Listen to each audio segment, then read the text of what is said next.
Hello, welcome back to Sharks Happen. My name is Hal. I'm your host, going over shark attacks from the 1900s till present, mostly large sharks, and we'll get started over in the Red Sea. We're going to head over to Egypt, to St. John's Reef. The date is June 1st, 2009. Katrina Tipio is 50 years old, and it's in the morning. Her and it sounds like a bunch of other boats, 20 snorkelers are in the water at this reef, and they're watching a Oceanic white tip, about 2.5 meters, 3 meters big, so you're talking a 9-10 foot shark. They're all paying attention to the shark, and they say that she separates from the group of snorkelers and swims over above the shark and frog dives down onto the shark. And when she returns, well, towards the shark, and when she returns to the surface, the shark follows her up, grabs her by the leg. The tour boat gets over there, the dive boat gets over there to help her out. When they're getting her out of the water, the white tip is still biting on her legs. So she ended up with a bite all the way down to the bone on, I believe it was the right thigh, the right calf. She had both of her lower legs just chewed up in the process. It sounds like, it was just trying to eat her. Not good to be around those Oceanic white tips like that. You never know when they're going to get mad and do something like that. So it was a bad move to be swimming away from the group. That's her story of Katrina Tipio. We're going to put this down as an attack and an attempt to predate. Okay, now we head over to a spot known as Lumps, which is south of Perforated Island in South Australia. The date is February 17th, 2011. Peter Clarkson is 49 years old, and he is working on an abalone boat with Howard Rodd. Howard Rodd seems to be the captain of the boat, one of the fisheries boats for abalone for Australia, and they're out. One witness says they were about 1 kilometer off of shore. They're in 80 feet-ish deep water, and it's about 6:20 at night. Peter Clarkson is down diving. He's on his way to the surface, and he's grabbed by not one but 2 great whites. They take turns biting on him, and they completely take him away. Howard Rodd was just stunned by the situation. He went ahead and failed to hit his EPIRB, which would tell them that there's an emergency in the water, failed to notify the Coast Guard, failed to do a lot of things you should do. He ended up calling a few people and letting them know, though. One was this lawyer, another one was his accountant, and another was some other personal person. So I don't know what he was thinking. I think he might have been in shock, having seen the situation unfold. Now, Howard Rodd was involved in another tragedy years earlier. He was on a boat, and it was overturned, it sounds like in rough seas, and he swam to rocks and was able to stay alive on the rocks. Well, his mate on that boat was afraid of sharks and would not swim away from the boat, and that cost him his life. It doesn't say whether he drowned or not, but I would assume the ship went down and he drowned when it did. I don't see anything on a shark attack, but there ends up being an inquiry into this, one of those court situations, and they're pretty rough on Howard Rodd. The coroner wanting to know why, he didn't go ahead and tell anybody that it happened, why he waited 4 days to even go back out to the spot to help them search for the body. He claimed that there was no reason to do so, that they weren't going to be able to find anything. 4 days seems a little bit off. The people that the investigators said that he seemed affected by it still days later, which I'm sure he probably was. But they had this whole inquisition, and through the whole thing, I read everything in there, and yeah, there was a lot of things that don't add up, that you're like, well, what's going on? So one guy said there was blood of the victim found on the boat, but Rod said that he threw up and he grabbed a bucket of water to clean it off of the boat, so he could have picked up the water with the blood in it out of the water when he did that. So it's a real tough one, and usually you have a thing called motive, a reason why you would do something. Here I'm reading through this whole court thing without a single person claiming what they thought that he went ahead and did that for. There's another gentleman that was out on his boat, and he claimed that at around 1 o'clock, so we're talking 5 hours before this attack, at around 1 o'clock, this guy claims he saw that it was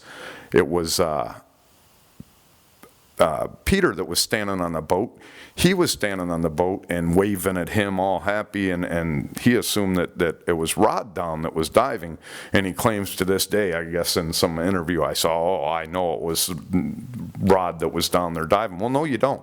You saw him 4 or 5 hours earlier. That's pretty rude stuff to be out there throwing around your hunch on what ended up happening. You don't know whether Clarkson got tired and he asked Rod to go down there and finish off the diving for him or not. Then he claims, they only had so many abalone, and that's ridiculous for this guy diving. Well, maybe not. Maybe they weren't there. That's why fishing's fishing. That's why crabbing's crabbing. This year they had monster mammoth claws down in the Keys when you're catching a stone crab. Couple of years before when I was out there pulling traps, not so much. It's not the same all the time. So somebody's taking circumstances, seeing somebody 5 hours before and then knowing that, they wouldn't be down there. How do you know?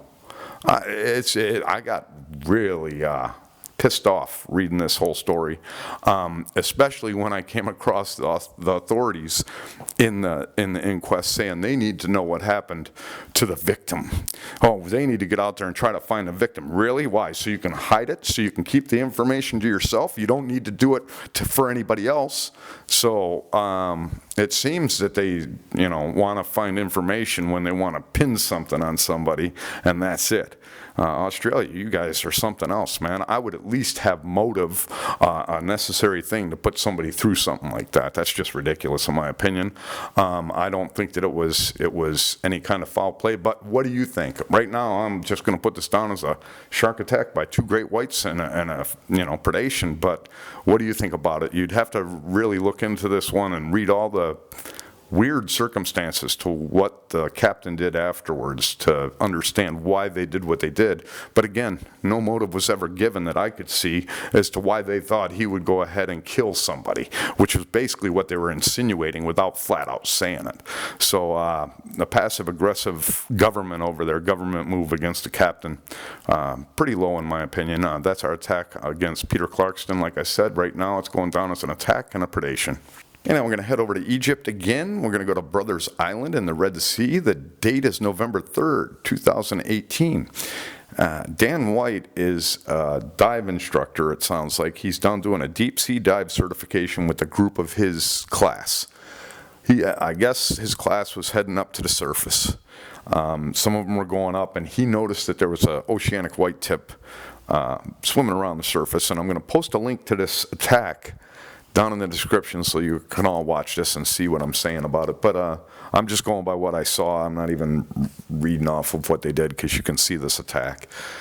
Shark swimming above him. He's filming it, and I guess some of his people are there watching it too.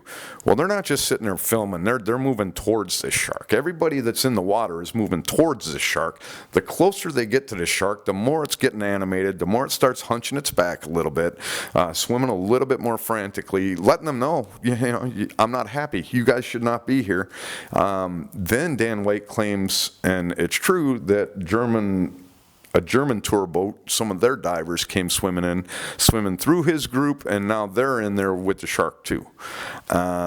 So Dan White is kind of passing the blame off for the attack on the German diver to these Germans now, because they're now in the water too. Yet he doesn't back away from the sharks. Nobody I see in the video is backing away. This is an experienced diver. He's got students in the water, and he's the closest to the shark that I can tell, because the shark starts trying to bite him a few times. Somebody comes to his aid, and the shark goes up to the next guy and bites his calf off. He ends up being a German diver. And it's a real quick bite. I was surprised it removed his calf in the process, because it was so quick. It was a bite and a quick shake, and then he let go and left. Well, he left with a nice mouthful of calf, because the German diver lost it. But for this Dan White to think that he didn't cause this either. I mean, you saw all these divers come in, you were saying how the shark was acting, yet I don't see you moving away. I don't see anybody moving away from the shark. On the contrary, I see them all moving towards the shark, even when it's biting. So that's our attack in Brothers Island. I wanted you all to see this because I want you to see how a shark kind of acts when it doesn't want you in the area. They will let you know. Shark wasn't out to eat anybody. It just wanted them gone. You could tell by its demeanor when it was swimming around. The more close they got to it, the more it was swimming, the more frantically, quick turns, a couple times hunching its back. That means it's going to attack you. So I don't know what they were thinking, but that's definitely a provoked attack. I can't see the word provoked in there. They call every fishing attack a provoked attack. Well, why is this any different? So go ahead and look at it. Let me know if you see people moving away from it before that attack happens. All I see is people moving towards it, closing, boxing it in as much as they can before that happens. And that's our story of a German diver. Okay, now we're going to head over to Bench Island, which is by Stewart Island in New Zealand. The date, February 27, 2003. Alistair Kerr is 44 years old, and he and a friend are in the water. They were doing some diving. The friend is over laying by the boat now and on top of the water, getting ready to get out of the water. It's just before noon. The boat is sitting about 200 feet from shore. Alistair is about 50 feet from the rocks, and he's about, I would say, 200 feet from the boat. So he's quite a ways from the boat. He's off the rocks. It's 25 meters deep, about 80 feet deep, somewhere around there. But he's at the surface, and he is resting. And he had claimed in an interview that he never looks down in the water when he's on the surface. Well, this time he looked down. And he looked down to see teeth coming at him from a great white. The great white comes up. It's a small great white, 7.5 feet. You're talking, 2.5 meter great white comes up at him. And it gets to the surface, and it bites I believe it's his right arm. It bites down pretty hard, and then really quick repurchases its teeth, so it opens up real quick and grabs again, shakes real quick, just the animalistic reflexive shake. No real damage as far as tearing off his arm or tearing off meat. It was just that animalistic reflex that it normally does, and it let go and it went away. Visibility in the water, they say, was 20 meters, so you could see plenty far on this one. And that this is a 7.5 foot great white that got a hold of him. The boat quickly came over, got him out of the water. He was able to go get stitched up and be repaired that way. As far as the attack itself, definitely it's just territorial. The shark, great whites, not until around 10, 11 feet do they start switching over and going after mammals. So there's no way this thing was going after him thinking it was a seal, because it's not interested in seals.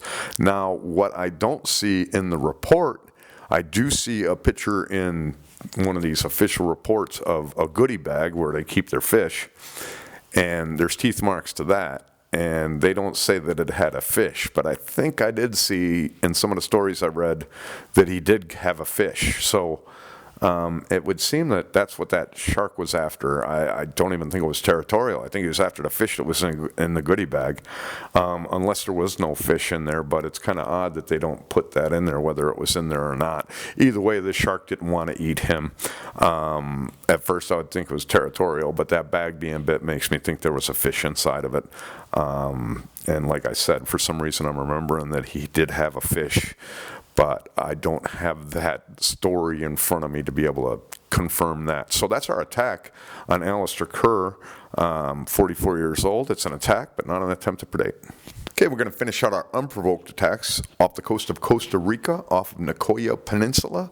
The date is May 26, 1938. Laureano, Villareal, he's out doing some tuna fishing and is on a tuna fishing boat called the Bijo. And he hooks into a large tuna, which pulls him off the boat and into the water. Shortly, right when he hits the water, other boats saw him in, so the boat starts heading over, not the Villareal, not the Bijo, but other boats come over to help out Laureano in the water. As they approach, he screams and is dragged underwater, never to be seen again. So, hooking a tuna ended up being lethal for this guy. He got pulled into the water and taken by sharks, obviously, right when the boat was pulling up to get him. They said that they think that the shark was there for the tuna, which, obviously it was there for the tuna. They do that to us at the hump. We're losing tuna down there in Isla Morada all the time to sharks when you hook them. I was lucky to get one in a few years ago, and the second one got about halfway, and it just felt like a car was on there. The shark just sat there with it. So, Sharks have been following boats. This is 1938, so it's not new. I never think it's new that sharks learn things now. Whatever they've learned, they learned hundreds of years ago with us people. Just because we're in the water a lot now doesn't mean they haven't seen us before. So, that's our story of Laureano Villareal, an attack and a predation. We don't know what kind of shark. Okay, now we're going to finish out our show with What You've Been Eating, Shark. Back in 1950, in March of 1950, 4.5-foot shark was caught and opened up, and inside of this shark, a 4.5-foot tiger shark, they found a decomposing hand.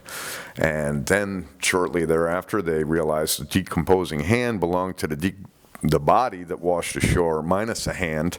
So Peter Schott, S-Z-O-T, his body had washed ashore minus a hand with a gunshot wound to the head. So he had obviously been in the water somehow, shot himself in the head, you would think. They say it's suicide. I mean, maybe somebody got away with shooting him in the head. I didn't even think of that. But he had a bullet hole in his head and was in the water, and they found his hand in the shark after they found his body days before. So not an attack, not a predation, just a small shark, a little 4.5 tiger, taking a little bite to eat from a body that's floating around in the ocean. That's our story of Peter Schott. And that's our show for today. I hope you enjoyed it. I hope you join me in a couple more days for some more attacks. But until then, if you go into that water, you are much more afraid of those sharks than they are of you.